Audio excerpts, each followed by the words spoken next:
Hello, good morning, नमस्कार। मेरा नाम है आरजे राज। आप देख रहे हैं 1444th episode of Nagpur most happening Facebook live show, जिसका नाम है राज की बात बी सॉर्टेड के साथ। जिंदगी में बहुत सारी ऐसी चीजें होती हैं जो हमारे दिमाग में खलल क्रिएट करती है, ऐसे सवाल क्रिएट करते हैं जिसके जवाब हम ढूंढने की कोशिश करते हैं।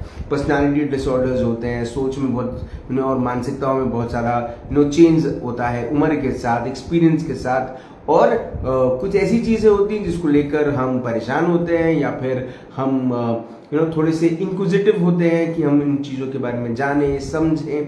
कुछ ऐसे पहलू होते हैं जो शायद हम नहीं समझ पाते।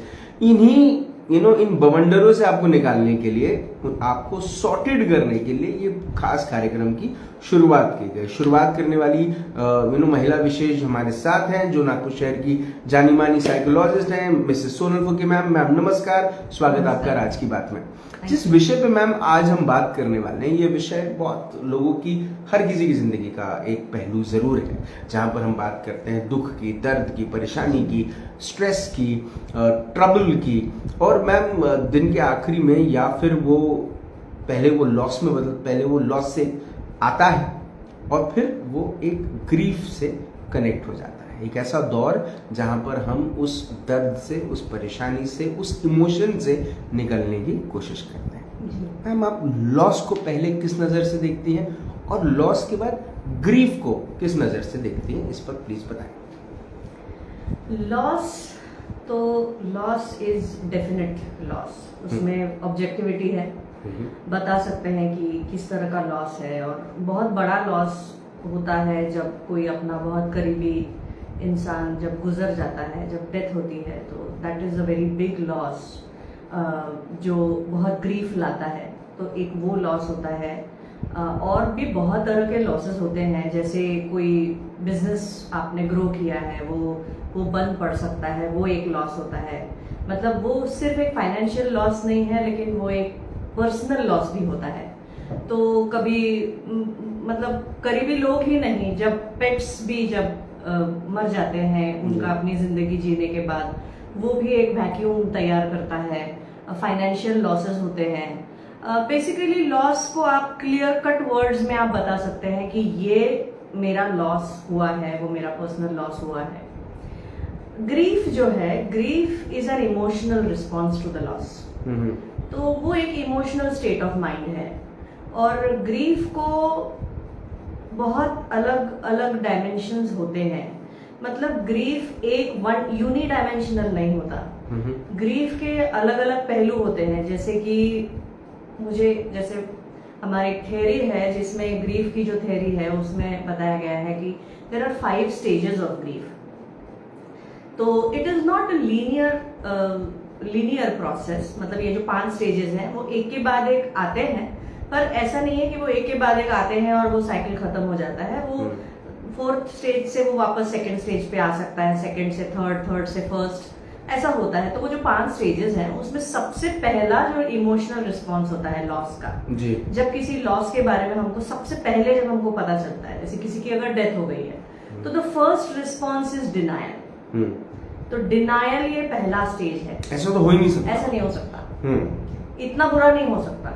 और एक वो बहुत ही जद्दोजहद होती है कि कुछ तो पॉसिबिलिटी होगी वो रिवाइवल की, कुछ तो होगा जो हम कर सकते हैं। तो ये डिनायल होता है कि ऐसे नहीं हो सकता। तो ये जो है डिनायल, ये सेकंड्स के लिए हो सकता है, मिनट्स के लिए हो सकता है, कभी कभी दिन लग जाते हैं वो उस एक लेवल पे आने के लिए कि नहीं सच में ऐसा हुआ है अगर। तो वो फर्स्ट स्टेज है ग्रीफ का, डिनायल। दूसरा स्टेज है एंगर, मतलब गुस्सा आता है बहुत। जैसे किसी की डेथ हो गई, अब फिर वो गुस्सा हमको इसलिए आता है कि हम ये देखने की कोशिश करते हैं कि इसके लिए कौन रिस्पॉन्सिबल है, क्यों ऐसा हुआ। तो we try to find reasons, even though it is such a natural phenomena कि हम बॉर्न हुए हैं और हम मरने भी वाले हैं। ये इतना नेचुरल होते हुए भी जब किसी की लव्ड वन की जब डेथ होती है, तब बहुत गुस्सा भी आता है कि ऐसा क्यों हुआ और क्या करने से ये टल गया रहता है, या फिर क्या करने से हम इसको बचा सकते थे, या फिर हु इज रिस्पॉन्सिबल। बहुत एंगर होता है, that is the second stage.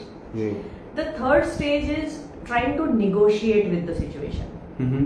मतलब कि इन फाइनलिटी कुछ हुआ है या हम कुछ कर सकते हैं, मैं ये सिचुएशन को कैसे ठीक कर सकती हूँ या इसको कैसे थोड़ा भी बेहतर बना सकती हूँ. तो वो एक जो निगोसिएशन होता है कि कुछ हाथ पैर मारने की जो एक अर्ज होती है कि मैंने कुछ करना चाहिए जिसकी वजह से चीज थोड़ी सी ठीक हो, सो दैट इज निगोसिएशन. और फिर एक स्टेज आती है जब ये रियलाइज होता है, मतलब द रियलिटी किक्स इन कि nothing can be done and this is what it is and now you have to live without this person.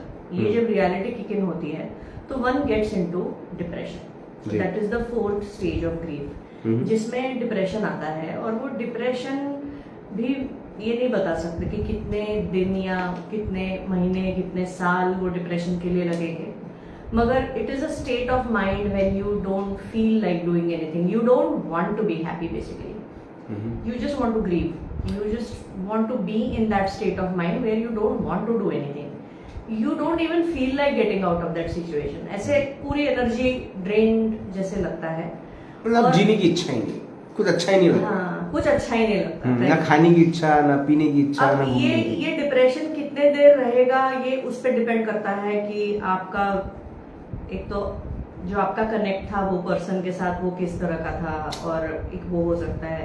दूसरा ये हो सकता है कि सर्कमस्टेंसेस कैसे थे, वो हो सकता है. तीसरा ये हो सकता है कि आपका सपोर्ट सिस्टम उस वक्त कैसा था, आपके लाइफ में और मीनिंगफुल चीजें क्या है. बहुत सारी चीजें हैं जिसकी वजह से वो डिप्रेशन कम ज्यादा हो सकता है. इसी दौरान यही 4 स्टेजेस के दौरान you can go back to denial, you can go back to anger, you can go back to negotiation. और ये मतलब ऐसा नहीं है कि इट्स अ लीनियर प्रोसेस, वो पहले स्टेज से तीसरे स्टेज से चौथे स्टेज से दूसरे स्टेज ऐसा हो सकता है. और फिर फाइनली जब आपको लगता है कि मतलब seriously you know you are like so you are sufficiently grieved or you have taken sufficient time, उसके बाद आता है एक्सेप्टेंस. और एक्सेप्टेंस के बाद there is one concept called post traumatic growth. तो वो पोस्ट ट्रॉमेटिक ग्रोथ पॉसिबल है. तो ऐसा मतलब मुझे ये टॉपिक लेने का रीजन मेरा ये था कि I want to tell everybody that grieving is a process, but then there is a post traumatic growth which can happen after that.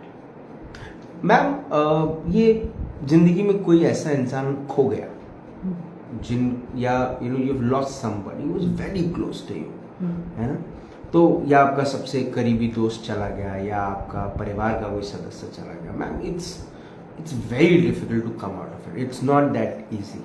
It's a very difficult thing. Ma'am Covid के दौरान जिन परिवारों के घरों में डेथ्स हुई हैं, ma'am उनको तो अपने परिवार के सदस्यों का लास्ट राइट जो होती है वो भी करने का मौका नहीं मिला. This is super painful. तो अब मैम क्या कोई ऐसी कोई स्ट्रैटेजी होती है क्या जो हम अप्लाई कर सकते हैं you know while coping up from this grief?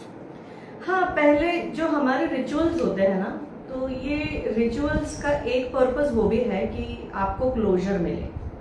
ये क्लोजर मिलना, वो कोविड के जो डेथ्स थे वो ज्यादा डिफिकल्ट इसलिए थे क्योंकि घर वालों को क्लोजर्स नहीं मिले. क्लोजर मतलब कि आपने पूरे राइट्स, लास्ट राइट्स आपने किए, you went through the process. वो मतलब वहां से थोड़ा हीलिंग शुरू होता है वो प्रोसेस से. लेकिन जब वो प्रोसेस ही आपको जब करने को नहीं मिलता है तब वो क्लोजर नहीं मिलता. या फिर अगर आप किसी दूसरे टाउन में हैं और फिर सडनली दैट पर्सन वैनिशेस, तो you don't see the dead body, you don't you know witness the last rites, जो ग्रीविंग जो है. बाकी लोग कुछ यादें बताते हैं तो आप धीरे धीरे वो उसमें वो ग्रीफ में आप सेटल इन होते हैं. वो कोविड के दौरान नहीं हुआ. मतलब लोग एक दूसरे को मिल भी नहीं पाए, कंडोलेंसेस के लिए भी लोग मिल नहीं पाए. It was a very difficult time. But normally क्या होता है कि स्ट्रेटजीज इसके लिए हैं.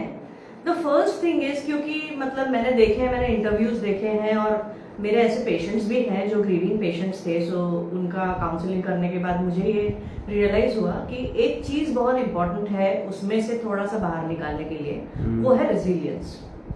रेजिलियंस मतलब पहली बात कि ग्रीफ को मैं टॉलरेट कर सकती हूँ या कर सकता हूँ, उसका एक क्लियर कट अवेयरनेस कि ऐसा ग्रीफ है मगर वो ग्रीफ को मैं टॉलरेट करने की कैपेसिटी भी मेरे अंदर है. Every human being has that capacity. तो ये रियलाइज करना बहुत जरूरी है कि मेरे अंदर कैपेसिटी है and I need to be resilient to accept that fact. I don't want to hurry into getting out of the grief. जल्दी नहीं हो सकता वो, it will take its time, लेकिन उसका एक कॉग्निजेंस अगर रहता है, और जैसे लास्ट टाइम मैंने वो एग्जांपल दिया था कि ग्लास में जो पेबल्स होते हैं, so this could be one of the bigger pebbles, but then it should not be a drop of ink. Again if I remind you, last time जो हमारी बात हुई थी कि ग्लास भर पानी है, अपने प्रॉब्लम्स जो है वो पेबल्स की तरह हम देखते हैं, तो फिर भी हम पानी मतलब हमारा लाइफ है, वो हम यूज कर सकते हैं, लेकिन उसको अगर हमने अपने एक प्रॉब्लम को अगर हमने इंक का ड्रॉप की तरह अगर हमने लिया, तो then our entire life is consumed by that and then it's not a livable life. तो ये भी उसी तरीके से उसको देखना चाहिए कि life has to move on. तो सबसे पहली बात है, जो रेजिलियंट लोग जो होते हैं उनके जो कैरेक्टरिस्टिक्स होते हैं वो मैं बताना चाहूंगी, बिकॉज रेजिलियंस बढ़ाना is the primary thing when you, and that is why you have to consult a professional. You have to take professional help if you can not handle grief. एक relationship का loss भी एक loss होता है, जैसे divorces होते हैं, separations होते हैं, that is also huge loss. उसके लिए भी ये लेकिन मैम डिवोर्स होते तो कम से कम आप अपनी वाली को देख तो सकते हो, या तो मैम इंसान ही गायब हो जाएगी। भले मैम, लेकिन फिर भी ठीक है, लेकिन वो लॉस जो होता है ना वो बहुत पेनफुल होता है। मैम आजकल लोग डिवोर्स फोटोशूट करवा रहे हैं ma'am, it's a sensation now. I still think that it is a coping mechanism. जी करवा रहे हैं वो ठीक है, they are trying to take it in a lighter mode, which is okay. But then जो vacuum create होता है वो तो create होता ही है जी। अब obviously death में you cannot bring that person back. Absolutely. लेकिन resilience बढ़ाने के लिए 3 चीजें हैं, वो है strategies. First is resilience, आपको बढ़ाना है। वो कैसे बढ़ाना है? जो resilient लोग होते हैं ना, वो ये नहीं पूछते कि ऐसा मेरे साथ क्यों हुआ, मैंने क्या गलत किया, मैंने तो आज तक किसी का बुरा नहीं किया, तो मेरे साथ ऐसा क्यों हुआ। जो रेजिलियंट लोग होते हैं वो इस क्वेश्चन को इस तरह से देखते हैं कि ऐसा मेरे साथ क्यों नहीं हो सकता था, ऐसा सबके साथ हो सकता है, ऐसा मेरे साथ भी हो सकता है। तो ये जो रियलाइजेशन है कि मैं कोई, मेरे अगेंस्ट कोई दुनिया की कॉन्स्पिरेसी नहीं है, I am also one of the other human beings on this earth, और जो किसी के साथ भी हो सकता है वो मेरे साथ भी हो सकता है। सो ये अगर एक्सेप्टेंस रहा तो ये फर्स्ट है आप अपने आप को ये समझाने का कि दिस इज लाइफ। लाइफ में ऊपर जाता है, नीचे जाता है, जैसे मैंने लास्ट टाइम भी बोला था कि even God can not create 2 mountains without creating a valley. So there are ups and downs, so this could be the lowest point in my life, but then rather than asking why me, one should ask why not me. तो ये एक है strategy जो resilient लोगों के पास जो ये quality होती है कि वो सिर्फ ब्लेम करने के लिए वो इस तरह से नहीं सोचते कि ऐसा मेरे साथ क्यों हुआ, मैंने क्या बुरा किया था, मेरी लाइफ इतनी ये क्यों है, because it is a life, because it is life, anything can happen with anybody. तो इसलिए ये सवाल ही सही नहीं है कि ये मेरे साथ क्यों हुआ। सवाल ये होना चाहिए कि कोई बात नहीं, मतलब किसी के साथ भी हो सकता है, तो मेरे साथ भी हुआ है। बट मैम जो सांत्वना देने वाले लोग हैं, या फिर जो अगर आप जानते हो कि आपका कोई फ्रेंड या कोई फैमिली मेंबर या कोई relative is going through a tough time, is grieving, तो what kind of words should be been said? क्योंकि मैम एक बार तो हम कहते हैं कि सॉरी फॉर योर लॉस, उसके बाद क्या, और क्या ऐसा कह सकते हैं जिससे सामने वाले को ऐसा महसूस हो कि देयर इज समबडी, कुछ ऐसा। कभी कभी ना लोग ऐसा बोल देते हैं कि I can understand you, actually ऐसा अंडरस्टैंडिंग होता नहीं है इसमें। जैसे मेरी एक फ्रेंड ने बहुत अच्छी बात बोली जो विच स्टक विद मी कि एग्जाम के लिए प्रिपेयर करना और एग्जाम देना ये 2 अलग चीजें होती है जी। वैसे ही अगर आपका कोई loved one, even if you are expecting that person is going to pass away soon, you are preparing yourself mentally for that situation. But once that actually happens, चीजें बिल्कुल अलग रहती हैं। तो एक्चुअल पेपर, क्वेश्चन पेपर जो है वो नहीं देखा होता है आपने। तो हर एक का जो मेंटल मेक, जैसे मैंने 5 स्टेजेस बताए थे ग्रीफ के, सो वी डोंट नो कि वो कौन से स्टेज में है। If that person is in anger, जी, तो आप सॉरी भी बोलेंगे तो भी that person is not going to feel good about it, उसमें भी उसको गुस्सा आने वाला है। जी, सो मुझे ऐसे लगता है the most important thing that one can do to support their friend or their family member or a loved one who is grieving is that you just be there present with that person. मुझे नहीं लगता कुछ बोलने की जरूरत है। बहुत सारा कम्युनिकेशन तो नॉन वर्बल तरीके से होता है, तो sometimes you just fall short of words, but then आपका जो प्रेजेंस है, आपका जो मतलब एक एम्पैथी का जो एक आप रोल प्ले कर सकते हैं, मुझे लगता है कि उस पे ज्यादा कॉन्सेंट्रेट करना चाहिए। But let me come back to the 3 strategies that I was going to talk about. So first is asking that why me and why not me, वो हो गया। दूसरा है कि ये सोचना चाहिए कि क्या हमारे लाइफ में कुछ अच्छा है ही नहीं। मतलब जब we are hardwired to look at the negative things of life, जैसे कि मतलब it comes from the caveman, जब हम थे तब से है ये। जस्ट इमेजिन कि एक फीमेल है जो अपने केव के सामने खड़ी है अर्ली मैन के टाइम पे। अगर उसके सामने एक टाइगर आता है और टाइगर के बाजू में एक बहुत ही प्यारा सा रेनबो आया हुआ है, तो क्या वो फीमेल को रेनबो दिखेगा? क्यों नहीं दिखेगा? क्योंकि अगर वो रेनबो की तरफ देखती रहेगी और उसकी ब्यूटी में अगर वो मेस्मराइज हो जाएगी तो वो टाइगर उसको खा जाएगा। बिल्कुल। तो we are hardwired to look at the negativity that we have in our life and we tend to ignore the positive things we have in life. ये उस वक्त ये बहुत काम का था because it helped us in our survival. लेकिन आज हमारे सामने ऐसे शेर तो नहीं आते हैं, मगर आज भी हम हार्डवायर्ड इस तरह से हैं कि हमको हमारे लाइफ में क्या निगेटिव है वो बहुत प्रोमिनेंटली हमको दिखता है, लेकिन जो पॉजिटिव है वो हम बिल्कुल बहुत ही आसानी से नजरअंदाज कर देते हैं। So that is the second strategy, that you have to ask yourself that is there nothing worth living in my life, is there nothing good in my life, और अगर वो है तो कहाँ है वो, मुझे वो ढूंढ के निकालना है, आज मुझे उसकी जरूरत है, because that is going to help me survive and that is going to help me live, that is going to help me use my potential. Grief है, वो रहने वाला है, but along with that one has to live on. तो वो जो strength जो आती है वो किससे आती है? जो हमारे लाइफ में जो अच्छी चीजें हैं उससे आती है। तो कभी कभी उसको खोजना पड़ता है, उसको खोज के निकालना पड़ता है, वो जो पॉजिटिव चीजें हैं हमारे लाइफ में। ऐसा बोलते हैं कि losing a child is the worst possible grief one can have, but even in that grief you might have to ask yourself कि what about your other children, what about the senior members of your family, what about your spouse, what about your siblings, so what is there in your life for which you will want to live. तो उसको खोज के निकालना पड़ता है कभी कभी, because we are hard wired to look at the negative things.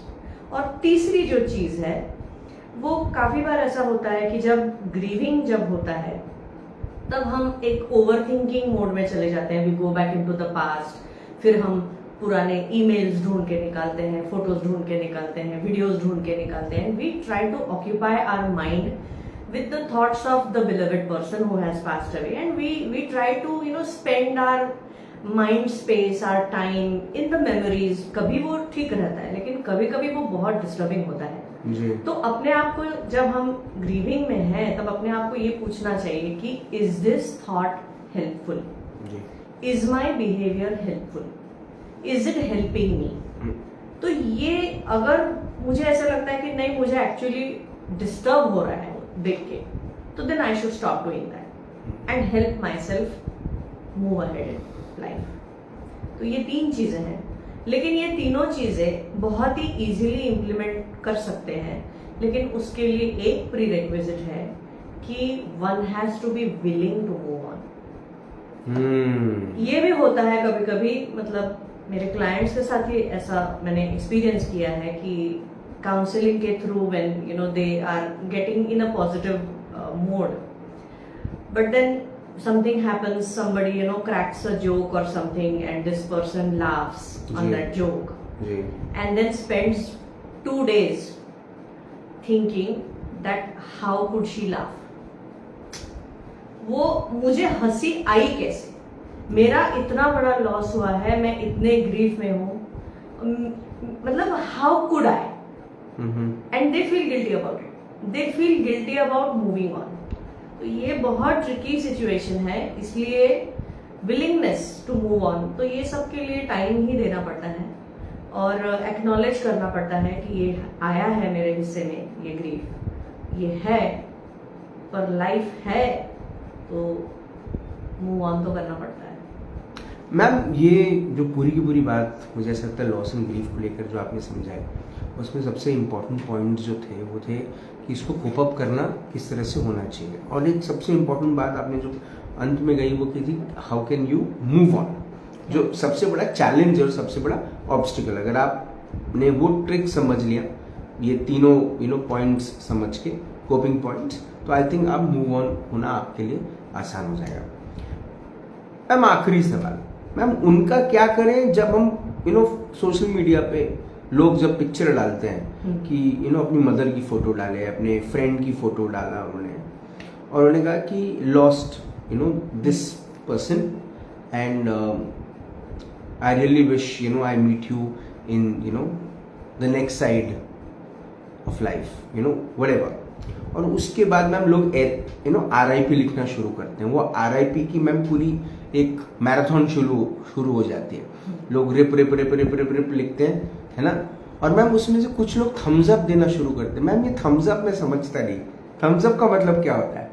I don't think they mean anything. I just think that they want to acknowledge that. Okay. एक जो न्यूज है उसका उन्होंने कॉग्निजेंस लिया है, यही उनको बताना है. I don't understand thumbs up. I don't think it is appropriate. But मुझे लगता है कि I don't think there is anything personal about it. Obviously, I just think that ऐसा होता है कि when somebody is grieving, people they just don't understand what to say. They don't understand how to react. And what to say, man, is also what they should know. What I feel is that one should be very authentically and genuinely be willing to be there with the one who is grieving. And if you just say that I am with you in this, ये बोलने की जरूरत नहीं है कि I understand your pain, because you don't. Okay. Somebody has lost her father, and I am saying that I understand your pain. I can't, because I have a father. So how can I understand that pain? I can just assume कि ऐसा होता होगा, वैसा होता होगा, but if you cannot understand, you cannot understand, and that is okay. You don't have to understand. But if you say that I am with you in this, whatever you need, just let me know. I am there with you. I am there with you for emotional support. I am there with you for physical support. अगर तुमको कुछ बाहर का काम करना है तो let me know. So I am there with you. I think इतना ही इतना ही सपोर्ट काफी है मैम. इतना सपोर्ट काफी है. और अगर आपको नहीं समझ में आ रहा है कि क्या बोलना चाहिए तो नहीं बोलना चाहिए. गलत बोलने से अच्छा है कि नहीं बोलना चाहिए. कभी कभी चुप रहना भी बढ़िया होता है. बिल्कुल. और चुप रहना मतलब ऐसा नहीं है कि आपको कुछ लग ही नहीं रहा है, आप चुप कैसे हो, वो वक्त ही होता है चुप रहने का. इसीलिए तो हम देखते हैं ना फ्यूनरल्स में usually people are very quiet, क्योंकि उनको समझ में नहीं आता है कि क्या बोलना चाहिए. And certain losses are just beyond explanation, वो नहीं बता सकता कोई. मैम एक और चीज, मैम क्यों शादियों में इतनी भीड़ होती है और लास्ट जो फ्यूनरल होता है उसमें लोग कम आते हैं? I think that's a very subjective question, because usually funerals में अभी फीमेल्स ने भी और लेडीज ने भी जाना शुरू किया है. यूजुअली वहां पर जेंट्स ही जाते हैं, शादियों में दोनों जाते हैं. और वो खुशी बांटना मुझे लगता है कि ज्यादा इजी होता है दर्द बांटने से ज्यादा. लेकिन मुझे लगता है कि जिसको सपोर्ट देना है वो बराबर देता है. वो तो मैम फिर फ्लाइट, बस, ट्रेन, टैक्सी. हाँ. और सोशल मीडिया को लेके एक और चीज है कि सोशल मीडिया के भी कुछ एथिक्स होने चाहिए जी. कि मतलब वो एक अनसेड हायरार्की एक होनी चाहिए कि किसी के डेथ की न्यूज किसने पोस्ट करनी चाहिए. तो वो एक जो बहुत क्लोज लोग हैं उनको मौका देना चाहिए वो पोस्ट करने का। ऐसा कभी कभी होता है कि कोई भी पोस्ट कर देता है, I think that is not fair, because somebody who is really grieving the loss of their loved one, I think they should have the right to decide कि वो किस तरह से वो ओपन करना है, किस तरह से वो पब्लिक में डालना है। तो ये एक अधिकार उनका होना चाहिए, बाकी के जैसे अधिकार होते हैं उस हिसाब से। मैम, लॉस एंड ग्रीफ एक बड़ा इम्पोर्टेंट सब्जेक्ट था जिसके ऊपर में बात करना बहुत ज़्यादा ज़रूरी था। उम्मीद है कि ये शो बहुत सारे लोगों तक शेयर होगा, हज़ारों लोग इसे देखेंगे, समझेंगे और इसे शेयर करने की जिम्मेदारी भी लेंगे। आपने अपना वक्त दिया, आपने हमसे इस पर बात करी, उसके लिए बहुत बहुत धन्यवाद। I know you are also going through a time of grief when you lost one of your family member, a pet, definitely, but then a loss is a loss. आपने अपना वक्त दिया, उसके लिए बहुत बहुत धन्यवाद। Thank you so much. Thank you. Mrs Sonal Phuke ma'am से बात हुई, मुलाकात हुई in this exclusive episode of Raaz ki Baat, जहाँ पर उन्होंने हमें समझाया कि किस तरह से लॉस एंड ग्रीफ को हम समझ सकते हैं। During the times of Covid मैंने एक शो किया था, वो शो को मुझे हटाना भी पड़ा, लेकिन वो शो जो था वो मेरी ज़िंदगी का सबसे बड़ा आई ओपनर था। मैं आपको बताता हूँ वो शो क्या था। क्या होता है, जब किसी की भी डेथ होती है तो उसकी बॉडी को ना ऑटोप्सी के लिए लेके जाया जाता है मेडिकल कॉलेज या सेंट्रल जो गवर्नमेंट का हॉस्पिटल होता है वहाँ लेके जाते हैं। तो वहाँ पर ना उन्हें कुछ ऐसी बॉडीज़ थी जिन्हें फ्रिज में रखा जाता है। पता नहीं आपको ये बात पता ही नहीं पता, लेकिन कई सारी बॉडीज़ को जिनका नंबर आने का होता है तो थोड़ी देर के लिए उन्हें फ्रिज में रखा जाता है। तो ये फ्रिज के अंदर में हमारी जो हाइट होती है उसके हिसाब से वो ऐसे ड्रॉर्स होते हैं फ्रिज के, बड़े फ्रिज होते हैं वो, तो उनका मॉर्ग होता है। तो वहाँ पर मैंने उसके अंदर में लेट के एक एक्सपीरियंस किया, एक शो किया मैंने वहाँ से। तो वो ड्रॉर के अंदर मैं चला गया और वहाँ पर एक आवाज़, जब आप आँख बंद करके लेटते हो तो वहाँ पे ना आपको एक आवाज़ सुनाई देती है और वो आवाज़ आपके घर के फ्रिज जैसी ही है, ज़्ज़ करके एक आवाज़ आती है और कुछ नहीं। और थोड़ी देर के बाद चूहों की भी आवाज़ आती है, लेकिन वो सेकेंडरी पार्ट है।